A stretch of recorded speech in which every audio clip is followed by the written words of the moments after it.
Eh bien, bonjour à tous. Aujourd'hui, avis comics sur le Absolute Power, tome 1, chez Urban Comics. Alors, on a Mark Waid et Dan Mora au dessin.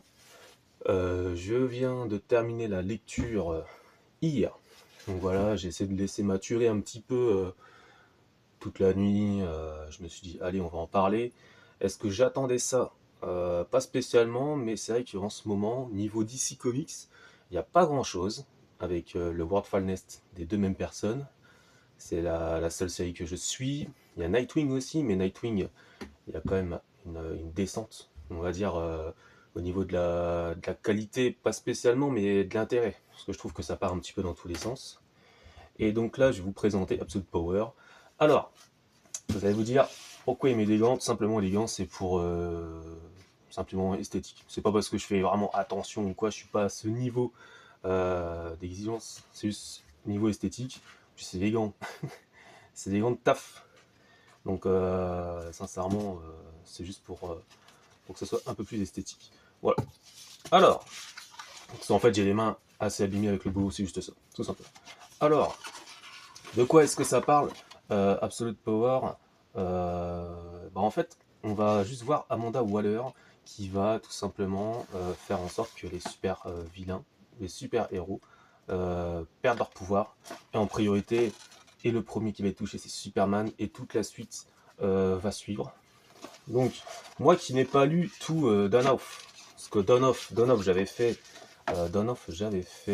Les Titans, et j'avais fait le premier tome de JSA, qui m'est un petit peu tombé les mains, je vais pas vous mentir. Il y a certaines choses où je me suis dit, ok d'accord, je suis pas dans le délire. Par rapport à la sentinelle, du coup, à la sorte de sentinelle, bah oui, parce qu'en fait, globalement c'est ça, c'est Amanda Waller qui va mettre des sentinelles pour défoncer nos super-héros. En fait, ils vont récupérer tous les super-héros et les enfermer au fur et à mesure. Et pourquoi du comment? Sincèrement, avec Amanda Waller, moi j'ai arrêté de comprendre, hein, parce que moi elle me saoule, ce personnage me commence un petit peu à me gonfler. Ça m'avait fait ça avec le dernier tome des Titans, parce que elle était déjà là, c'était déjà le problème dans le tome des Titans, et là c'est la même chose. Elle est encore là, donc j'ai soufflé, je me suis dit je vais me laisser tenter, on va voir ce que ça donne. Et moi je suis pas spécialement convaincu en fait de ce tome 1. Je sais que ça sera en 3 tomes chez Urban, mais c'est pareil, je sais pas si je vais suivre en fait. Parce que ce qui m'a tenu, c'est les épisodes principaux.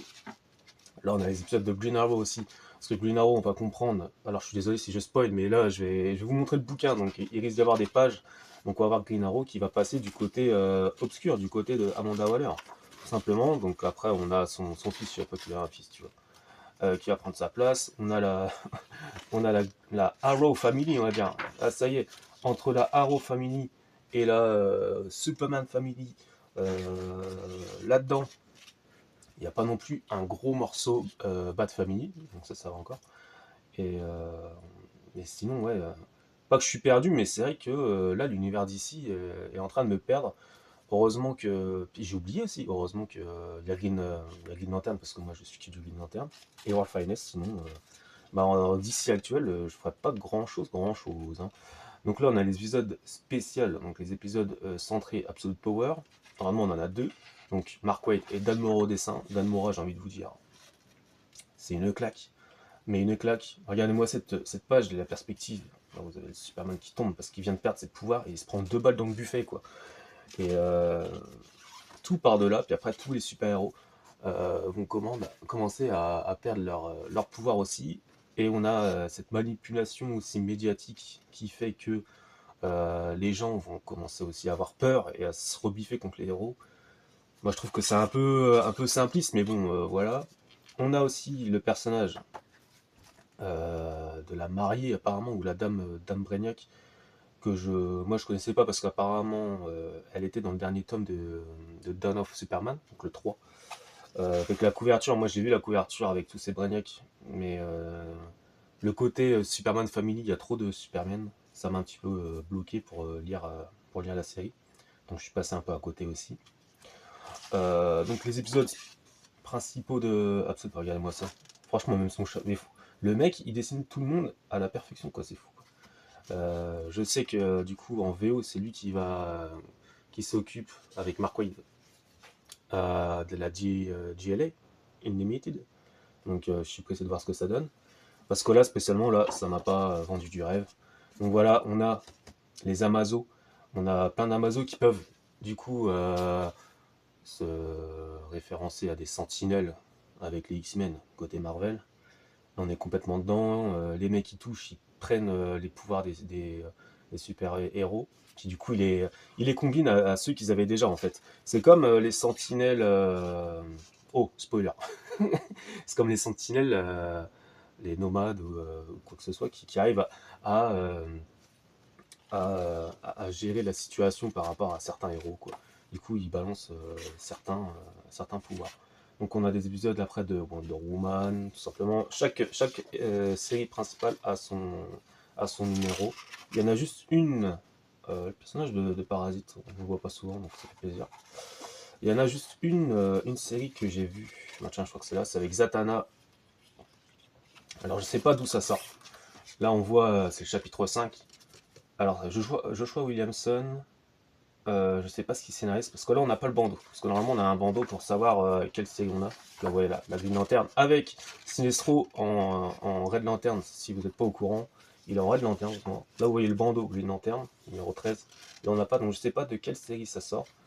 Je suppose soit Superman, soit un numéro spécial avec la Ligue des Magiciens, vous savez là. La Justice League noire, un truc comme ça. Parce que c'est vraiment centré sur Zatanna, quoi. Après, l'épisode sur Batman, où je me rends compte que, bah ouais, les covers sont belles, mais à chaque fois, j'ai vraiment plus envie de lire le Batman, quoi, c'est fou. Donc voilà, on a aussi un petit côté à l'Atlantide, où voilà, Waller arrive à choper l'Atlantide aussi. Donc ça, je sais pas du tout. Par contre, je sais même pas s'il y a une série Aquaman à son nom. Est-ce qu'il y a une série Aquaman? Non. Ah, c'est le Task Force 7. Donc ouais, on n'a pas d'Aquaman. Mais je pense qu'il n'y en a pas. Hein. J'ai pas envie de dire de conneries. Si je dis de la merde, dites-le moi. Après, on a encore le Green Arrow 14. Je dis pas que c'est pas intéressant, c'est juste que, ouais, moi, il y a trop de trucs, quoi. Là, en fait, il y a trop de persos, entre guillemets, les sidekicks. Là, la Green Arrow Family, moi, ça ne m'intéresse pas du tout, quoi. Sincèrement, je suis désolé, mais bon, voilà. Et ils vont utiliser aussi certains super vilains pour les aider. Je sais pas son plan de. Je sais pas pourquoi elle fait ça. Je crois qu'elle est un peu vénère, je crois qu'il va falloir qu'elle stoppe la caféine. Amanda Waller, j'en ai ma claque là, sincèrement, on en a beaucoup trop. Je comprends pas qu'il y en a pas un qui se soit arrivé, tu vois, en super-héros, qu'il faut une grande tarte dans la gueule et qu'ils disent bon t'arrêtes tes conneries maintenant, sinon on te fout en tôle, tu nous fais chier quoi. Ça serait tellement rapide quoi. Mais qu'est-ce qu'a fait pour te les tenir comme ça par les, hein, comment on dit. Et après il y a du côté positif aussi. On a je vais les appeler les sentinelles malheureusement, qui du coup, en fait, elle a touché Alan Scott, donc le premier Green Lantern, et elle commence à développer des sortes de sentiments, entre guillemets. Et du coup, des sortes de sentiments, oui. Et donc, ce que je trouve intéressant par contre avec ce personnage, c'est qu'on a toujours ces cases où on voit ces prises de décision. Hop. Et ça, je trouve ça, franchement, je trouvais ça super intéressant, quoi. Du coup, là, on voit qu'elle doute sur tout. Tout ce qu'elle fait, elle doute. Là, on a cette sentinelle qui est en train de douter. Même qu'elle se demande, est-ce qu'il faut tuer Amanda Waller? Oui, non, alternatif. Ouais, moi, je trouve ça pas dégueu. Donc, Alan Scott, moi, je trouve qu'il est assez bien écrit là-dedans. Bah, ça me donne pas non plus envie de continuer la JSA en mode down-off, là, malheureusement. Et Absolute Power numéro 2. Donc voilà, toujours aussi bien dessiné. Bon, la chose c'est que si on voulait lire Absolute Power, on peut l'avoir que comme ça en VF. Parce que du coup, ils ont tout regroupé.